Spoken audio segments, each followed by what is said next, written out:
Hello students, आज हम class 12th की बायोलॉजी का पहला चैप्टर का लेक्चर 5 जिसमें हम कायिक जनन की चर्चा करेंगे। कायिक जनन यह एक प्रकार का अलैंगिक जनन होता है। कायिक जनन जो है यह एक प्रकार का अलैंगिक जनन होता है। इसकी डिफिनीशन क्या है? यह अलैंगिक जनन ही है क्योंकि इसकी संतानें एक जैसी तथा एक ही जनक से उत्पन्न होती हैं और इसमें जो जीव होता है उसका निर्माण किसी कायिक अंग द्वारा होता है। इस जनन में जो जीव का निर्माण होगा वो कायिक अंगों के द्वारा होगा, इसलिए इसे कायिक जनन कहते हैं। और इसके दो प्रकार होते हैं, प्राकृतिक कायिक जनन और कृत्रिम कायिक जनन। प्राकृतिक कायिक जनन का उदाहरण आलू है। कृत्रिम कायिक जनन का उदाहरण सेब, चमेली, गन्ना ये है। अब कायिक प्रवर्ध क्या होता है? इसको इंग्लिश में वेजिटेटिव प्रोपेग्यूल कहते हैं। तो कायिक प्रवर्धन में जो भाग पार्टिसिपेट करता है, कायिक प्रवर्धन में भाग लेने वाली रचनाएं कायिक प्रवर्ध कहलाती हैं। ये रचनाएं निम्नलिखित हैं, जैसे सल्ककंद है, घनकंद है, प्रकंद है, ऊपरी भूस्तरी और भूस्तरिका। यहाँ पर एनसीईआरटी ने 3 चीज़ों का जिक्र किया है, वाटर हायसिंथ के बारे पर, आलू की आँख के बारे पर और पत्थर चटा या ब्रायोफिल्म के बारे पर। वाटर हायसिंथ क्या है? इसे बंगाल का आतंक कहते हैं।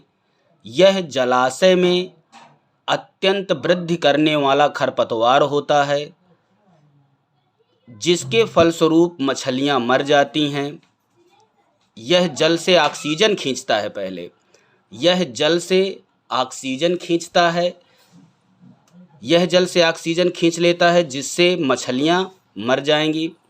भारतवर्ष में इसका आगमन सुंदर पुष्प तथा पत्तियों के कारण हुआ है। ये पूछा जाता है कि ये भारतवर्ष में क्यों आया है, तो ये भारतवर्ष में इसका आगमन सुंदर पुष्प तथा पत्तियों के कारण हुआ है। इसमें कायिक प्रवर्धन बहुत तीव्र गति से होता है।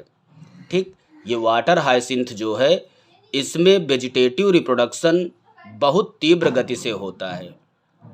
नेक्स्ट दिया है आलू की आँख के बारे पर।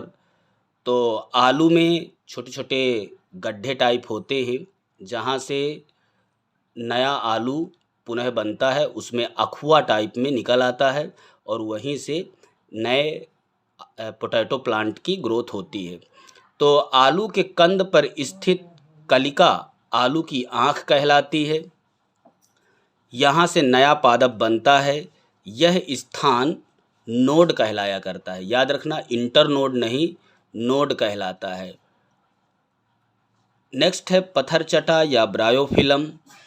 तो इसमें पत्तियों के किनारों पर अपस्थानिक कलिकाएं पाई जाती हैं और उन्हीं कलिकाओं से नए जीव का निर्माण हो जाता है। तो इसमें पूछा गया है कि क्या कायिक प्रवर्धन के द्वारा क्लोन बन सकते हैं?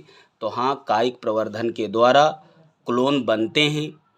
ठीक, क्योंकि इसमें केवल एक जनक होता है और उससे जो संतानें उत्पन्न होती हैं वो हूबहू अपने पेरेंट्स के जैसे देखने पर लगते हैं। तो ये कायिक जनन के बारे पर था। Thank you for watching.